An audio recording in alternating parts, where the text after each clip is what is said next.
మీ అందరికీ తెలిసినట్టుగానే నేనైతే 9 weeks of Durgamata పూజ అయితే చేసుకున్నా కాబట్టి ఇందులో లాస్ట్ వీక్ అన్నమాట. సో, ఇంట్లో చక్కగా పూజ చేసుకొని తాంబూలం అది ఇచ్చేసి టెంపుల్‌కి అయితే వెళ్ళాను. నాకైతే మనసంతా చాలా ప్రశాంతంగా అనిపించింది. అందరికీ చక్కగా పిలిచి తాంబూలాలు ఇచ్చుకొని సంపూర్ణంగా కంప్లీట్ చేసుకున్నందుకు చాలా ఆనందంగా ఉన్నాను ఈరోజైతే మాత్రం.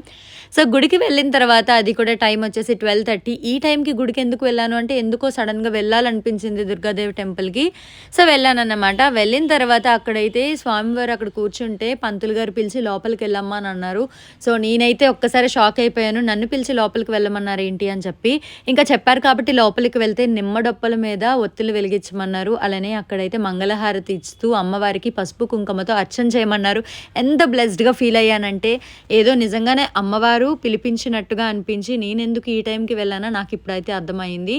సో, ఇంట్లో ఉంటుంటేనే అమ్మవారు రా అమ్మ టెంపుల్‌కి అని చెప్పినట్టుగా అనిపించింది కళ్ళారా. నాకైతే చాలా ఆనందంగా ఉందన్నమాట. అలాంటి సిచ్యువేషన్‌ని మీలో ఎవరైనా ఫేస్ చేసినట్టయితే తప్పకుండా కామెంట్‌లో షేర్ చేసుకోండి. అలానే చిన్న ఇన్ఫర్మేషన్, ఆరిలోవలో అంబేద్కర్ స్టాచ్యూ దగ్గర దక్షిణ్ ఆహార్ అనే ఒక టిఫిన్ షాప్‌నైతే ఓపెన్ చేశాము. సో, నియర్ బైలో ఉండే వాళ్ళకి చాలా మందికి తెలియట్లేదు. నా వీడియో చూసి చాలామంది వచ్చారంట. నేను కూడా చాలా ఆనందంగా ఫీల్ అవుతున్నాను. ఆ టాపిక్ ఏంటో, ఎవరు ఏంటి అన్నది నేను నెక్స్ట్ వీడియోలో షేర్ చేసుకోవాలనుకుంటున్నాను. ఇకపోతే ఈవినింగ్ నేనైతే మళ్ళీ దీపం పెట్టేసుకొని ఇంకా షాప్‌కి అయితే వెళ్ళిపోయానన్నమాట రెడీ అయిపోయి. సో, ఎంత ప్రశాంతంగా అనిపించిందంటే రోజంతా ఎంత ఫాస్ట్‌గా గడిచిపోయిందో నాకే నిజంగా అర్థం కావట్లేదు. ఫాస్టింగ్ అంటే ఫాస్టింగ్ లానే